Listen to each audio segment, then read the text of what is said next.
Hello दोस्तों, आइए आज हम देखते हैं 11 लीटर स्टीम आयरन बॉयलर।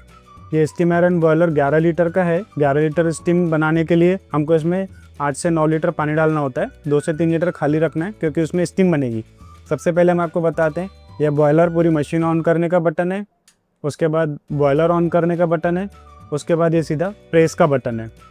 ये 0 पे होता है जब आप स्टार्ट करते हो। 2 पे आते ही कांटा काम करना शुरू कर सकते हैं क्योंकि हमने इसको पहले रेडी रखा है, तो इसलिए हमारा कांटा ऑलरेडी ऊपर दिख रहा है।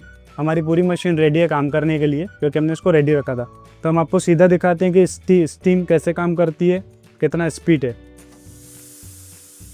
देख सकते हैं दोस्तों, मैं इसकी स्टीम आपको निकाल के दिखा रहा हूँ कि मशीन कैसे काम करती है, स्टीम कितना स्पीड से आता है। कंटिन्यू इसका बटन दबा हुआ है, कहीं से कुछ रुका नहीं है। कंटिन्यू बटन दबा हुआ है, कंटिन्यू स्टीम आएगी।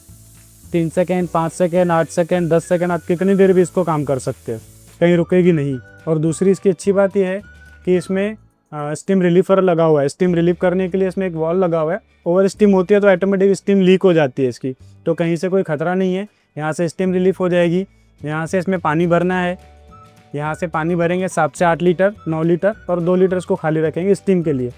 फुल स्टीम काम दिखाएगा, कंटिन्यू काम कर सकते हैं। Thank you.